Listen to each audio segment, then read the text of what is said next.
Buenos días, Nicolás. Muchas gracias por atender nuestro llamado. Bueno, esto es un escándalo, ¿no? Por donde se le mire. ¿Es adecuada la reacción del presidente del Parlamento de convocar a la Contraloría? Nicolás, el tema es en realidad espinoso, no obstante ser un tema comparativamente menudo respecto de los difíciles problemas que atraviesa el Perú.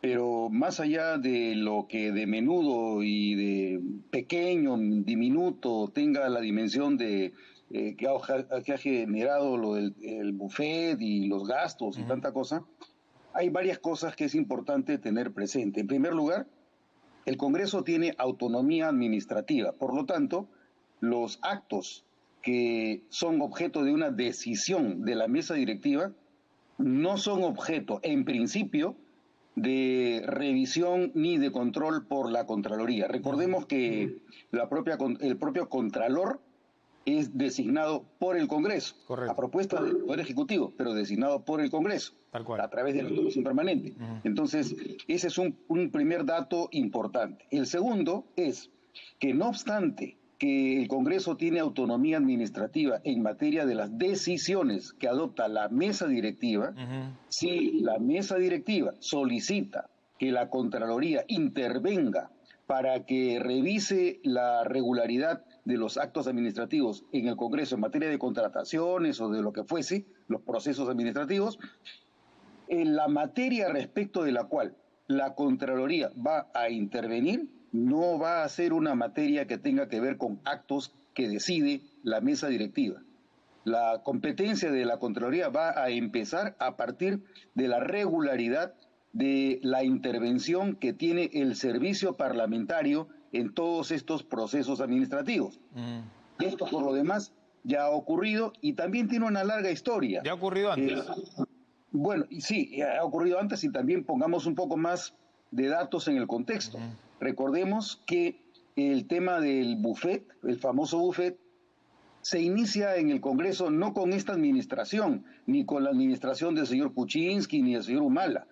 Los buffets y el servicio de comedor que se presta a los congresistas se ha iniciado en los años 90 con la Constitución del año 1993 y con el Congreso que empezó a funcionar en el año 1995. A partir de entonces ha sido un servicio regular que se ha prestado a los congresistas, el mismo que conforme ha pasado el tiempo ha sido objeto que ha llamado la atención pública y por lo tanto siempre han habido periódicas de revisiones de lo que ocurría, tanto que han habido una época en la que, me parece que en la época del señor Isla, o un congresista en la época del señor Humala, Correcto.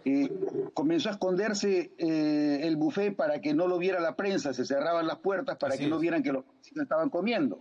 Entonces, pero esa es una cuestión pues que tiene que ver con prerrogativas que ha empezado a recibir el Congreso hace ya 30 años. Claro. 30 años. Si no se quiere que las tengan, bueno, que tome el Congreso la decisión de no tomarlas o de lo contrario, que se deje un régimen excepcional para que eso no ocurra. No sé, en principio la Contraloría lo que va a hacer será examinar los actos realizados al interior del servicio parlamentario.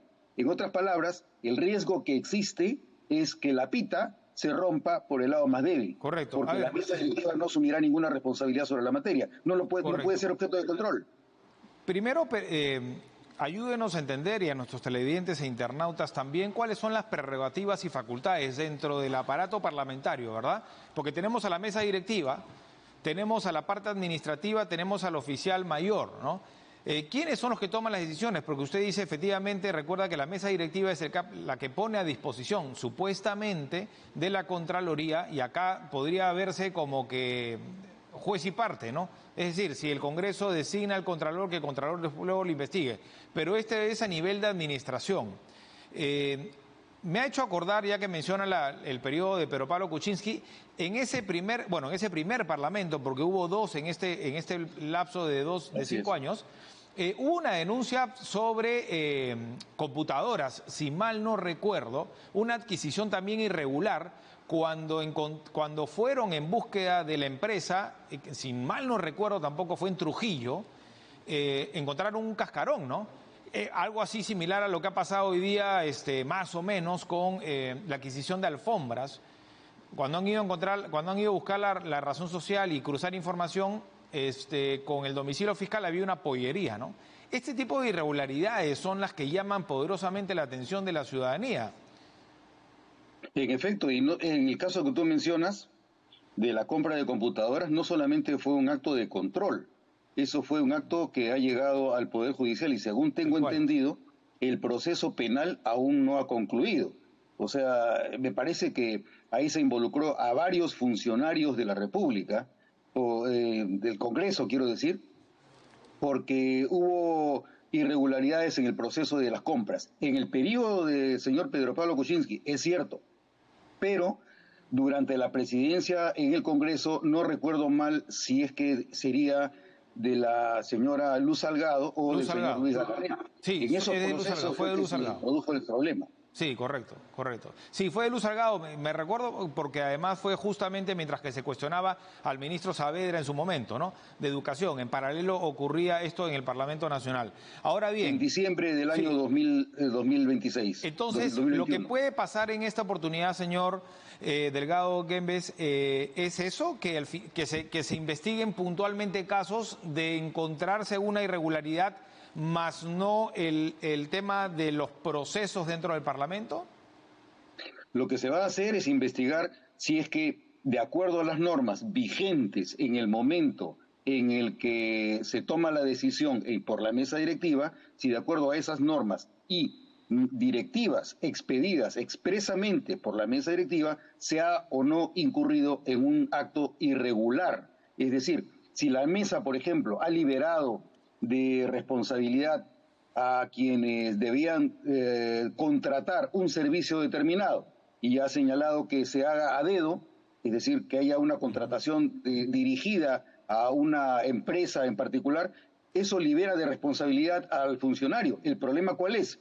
El problema es que si eso ha ocurrido, probablemente quienes conozcan el tema difícilmente van a responsabilizar a la mesa por la decisión que se ha tomado, porque claro, obviamente van a tener que denunciar a su empleador. Eso es bastante complicado. Entonces, ahí la cosa es bastante, como digo, espinosa y difícil de desenmarañar, porque cuando la mesa directiva toma decisiones, la mesa directiva no asume las responsabilidades. ¿Qué era lo que ocurría antes del año 1993? Existía en ambas cámaras una comisión revisora de las cuentas de cada cámara, integrada por congresistas, y estas comisiones revisoras eran integradas por congresistas con carácter multipartidario, lo cual hacía que el control que realizaban sobre los actos administrativos de la mesa directiva o cualquier otro acto de ejecución presupuestal en el Congreso tuviera por lo menos algún viso de imparcialidad.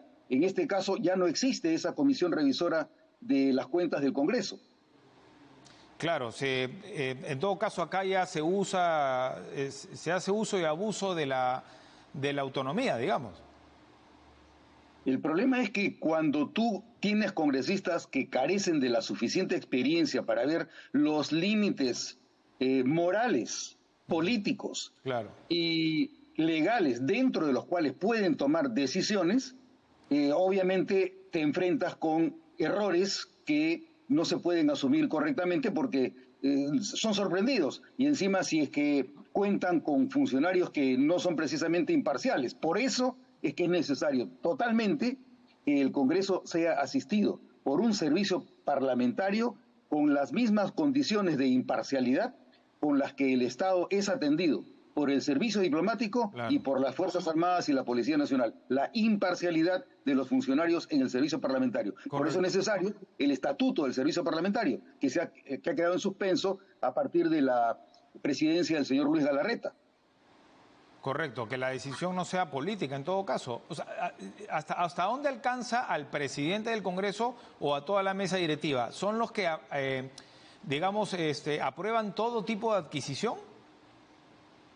La mesa puede liberar de algunas condiciones de contratación. Por ejemplo, puede permitir que algún caso concreto no sea objeto de contratación y que se designe directamente a alguna empresa o persona para que realice un trabajo. Esto ocurre cuando se trata de casos intuito persone, Claro. personalísimos. Es decir, tú sabes que solamente esa persona tiene el expertise o esa empresa tiene las condiciones indispensables para ofrecer un servicio. Si la mesa tiene la información de que esas condiciones se cumplen, puede liberar del proceso regular de contrataciones. Entonces, si la mesa carece de esa información, obviamente la mesa tomará una decisión errada, o de lo contrario será una decisión que adolece de irregularidad. Pero lo importante será saber cuál es el fundamento a partir del cual la mesa tomó la decisión de definir quién debía hacerse cargo del famoso buffet de los congresistas. Tal cual. Ahora, para ir terminando ya, en realidad no es esta mesa, sino es la mesa anterior, ¿no? Porque se amparan en el proceso de adjudicación simplificada, ¿no? En el plan anual de adquisiciones del periodo anual enero-diciembre del 2022 que se aprobó en enero de ese año. O sea, la responsabilidad ni siquiera está en la actual mesa directiva, sino en la anterior. Es correcto. Es correcto, en ese caso, es el tipo de actos que tendrá que ser objeto de discernimiento por la Contraloría, porque si efectivamente se ha tomado esa decisión, el fundamento tendrá que buscarse en los archivos de la mesa que precedió a la del señor Williams. Y disculpe que le reitere la pregunta, pero ¿esa decisión pasa por la mesa directiva o pasa por todo el pleno? ¿Dónde se aprueba, por ejemplo, el plan de adquisiciones?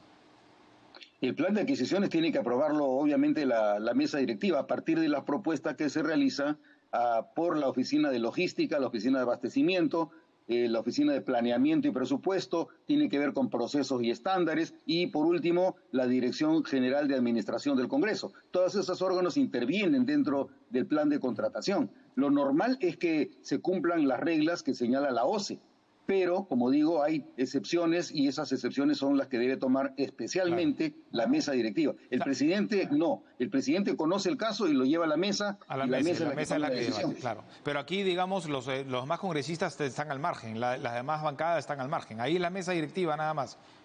Bueno, eso hay que matizarlo, porque si bien es cierto, están al margen, no deja de ser cierto que los congresistas conocen claro, que existen esas disposiciones. Digamos, claro. Por ejemplo, ¿qué está pasando con los estacionamientos, con los televisores LED, con las alfombras o con el buffet, ¿no? Es como también es como un guiño, ¿no? También, es como un guiño de la mesa directiva a los congresistas, ¿no? De distribución de manera imparcial, pero en muchos casos hay presiones y hay quienes quieren una oficina más grande, con mayores comodidades. Caprichos. Correcto. Claro, todos se benefician finalmente del trabajar en el Parlamento, ¿no? En estas circunstancias. Y termino con esta idea, usted bien decía, hay una autonomía, esto ha cambiado a partir del año 93, se debe hacer, vamos a ver hasta dónde llega, alcanza también los brazos de la Contraloría, pero dato no menor, acaba de aparecer una nueva encuesta que señala que el 90% de peruanos rechaza la labor del Congreso, que no desea adelantar las elecciones generales. La aprobación de este poder del Estado creo que está en su mínimo histórico, ¿no? 6%. Por otro lado, el 33% considera que se quedarán hasta el 2026. Es decir, 1 de cada 3 peruanos no les cree a los congresistas. Vaya momento, ¿no?, para que aparezcan estas denuncias, ya ni siquiera por decoro. Nicolás, sin embargo, es importante hacer una aclaración, porque en la referencia a las encuestas de opinión, todo lo que hace es revelar los mínimos de representación que tiene el electorado en el Congreso. Recordemos una vez más, de los 24,5 millones de electores, solamente el 42% está representado en el Congreso porque el 48% no alcanzó a tener un representante. Y de ese 42% tenemos 13 bancadas. Las decisiones se toman o por mayoría simple o por mayoría absoluta. Obviamente, las decisiones que adopte la mayoría van a ser objeto de crítica por el 80% restante por lo menos. Entonces, es matemáticamente imposible que esas encuestas no tengan algún mínimo de certeza. Pero eso es resultado de la matemática electoral y de la decisión que el pueblo toma de no permitir que sea un menor número de partidos políticos los que asuman la conducción de las políticas parlamentarias y que además que ese partido político o esos partidos políticos apoyen o no apoyen al Poder Ejecutivo. Esa decisión la toma el electorado y la toma a partir de las normas electorales y de las preferencias que cada uno de nosotros tiene. Entonces, no se puede pedir más tampoco, pues, no se puede pedir más. Somos nosotros los que hemos creado el mismo engendro que después repudiamos. Pero se podría pedir un poquito más de sentido común al menos, ¿no?